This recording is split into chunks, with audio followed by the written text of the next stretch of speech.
Hi students, this is Professor Annalee McKinnon and I want to welcome you to the fall semester of English 103 Critical Thinking and Writing Art of Argumentation at Fullerton College. Um, Hopefully by now most of you have gone into Canvas and checked the home page. I'm going to assume, since it is the second level and sophomore level of the English class at Fullerton College, that the majority of you, if not all of you, have already taken at least a transition online class at Fullerton College. If not, I'll bring you up to date on how to navigate Canvas properly, since it is the center direction for the entire course. As you're all aware, all of the English classes at Fullerton College this semester are completely online. There are, however, two different methods of teaching these online classes.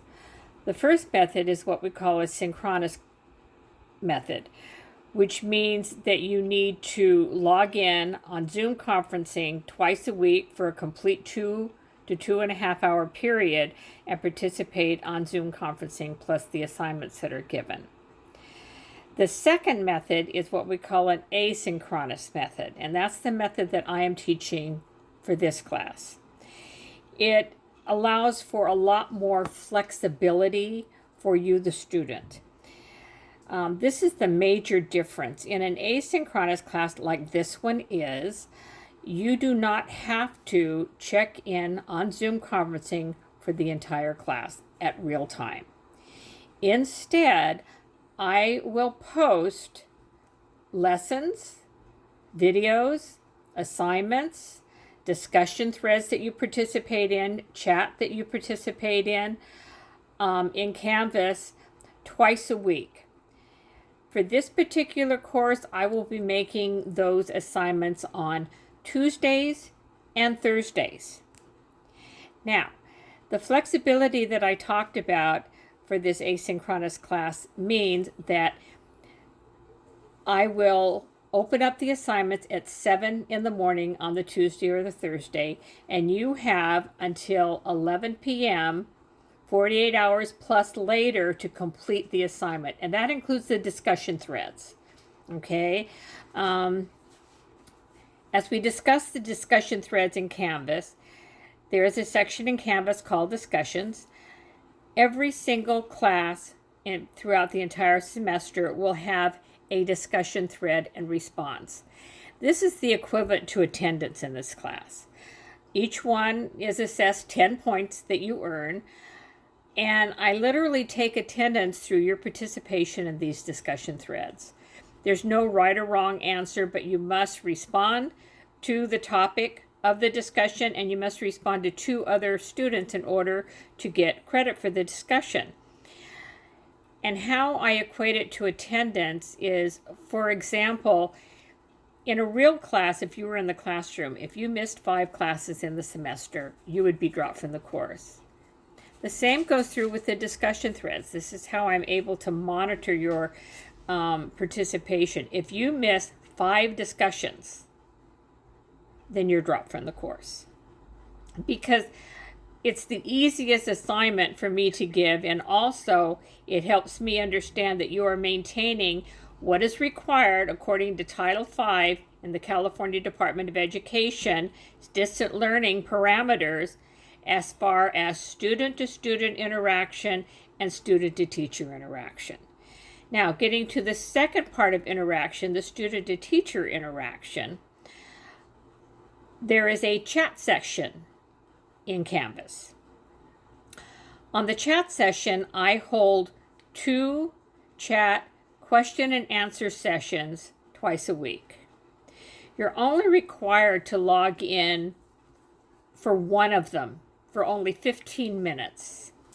And you can even log in and leave a question, and I can go back later when I'm in that chat session and respond to it. But you must respond in chat at least once a week. And the 2 schedules time that I am online real time to answer the questions immediately are Tuesdays from 9 to 10 in the morning and Thursdays from 6 to 7 p.m. in the evening. Now, at those times when you log into chat, I will be able to answer your questions immediately because I will stay online for those entire 1 hour period. Now, if those times aren't convenient, you can post a question to chat in between in any other times, and I can respond and you can go back later and check. But you must respond with some type of question or comment at least once a week in chat. So that meets the requirement for the instructor to student interaction, again, which is part of the requirement for distance learning for Title V requirements. Okay, now let's get back to the course itself. This is a sophomore level course. It is the equivalent for many university requirements for a course that in other states is talks about it being a composition course that is research-based, and this meets that requirement. It's also the equivalent for universities that require an advanced composition course. Most universities, most four-year universities, require 2 transfer-level English composition courses. English 103 also meets the requirement for critical thinking, which is the second requirement. So it's one of those courses that meets more than one GED requirements. It's a very, very important course to take. Now, my class course is very issue-based. Because it's called Art of Argumentation, I chose some time ago to attach a theme to my critical thinking course, which is the changing face of American society. So your essay assignments in this class are not just argumentation essays, but the topics that I choose are all current issue-based topics. And you'll see that when you go into the syllabus and the course schedule and you see the topics of these assignments. So they're all topics that address some of our current issues and problems that we face in the United States now. For example, the first essay is a Tolman method claim of fact on climate change. The second essay has to do with free speech and limitations on free speech, if they're ever actually acceptable. The third essay, I give you 2 choices. It's a claim of policy essay. And the third essay, you can choose to either talk about police violence or school violence. So as you can see, the topics are very, very issue-based. We have other writing assignments that have to do with propaganda and hate speech, bias in the media, and then, of course, we have a whole section on logic and fallacies because that is part of the requirement for a critical thinking class. So the first thing I expect you to do is to go into Canvas. Read the course syllabus thoroughly. You only have one textbook. You need to order it immediately, and you will use it every single week. Go ahead and read the course schedule. Go into the class website, and there are direct links for this.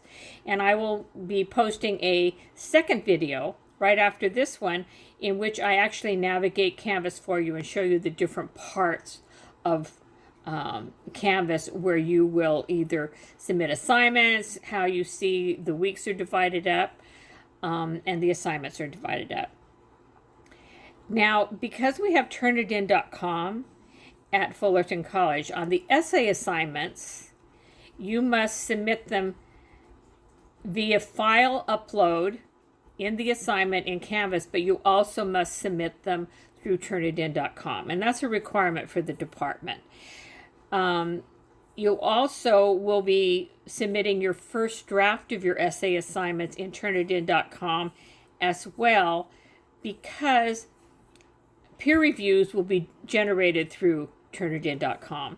I used it for the first time in the spring semester, and the peer reviews through Turnitin.com were quite successful because I was able to create my particularly unique peer review questions for that. And we'll talk about that more as the course progresses. Again, as I'll show you in a few minutes, the course is divided up into weekly modules. Most of you should be familiar with the module concept, but as I'll show you in a minute, there are modules in the Canvas for the course. So each week has its own module, which has a section which is your weekly overview. It has a section on any essay writing assignments. It has a section for journal assignments, a section for your discussion assignment, and then another session that has handouts, files, and samples that you can access at any time. So that's a little bit of an overview of the course. So I'm going to transfer now to the part 2 video in which I actually go through Canvas with you.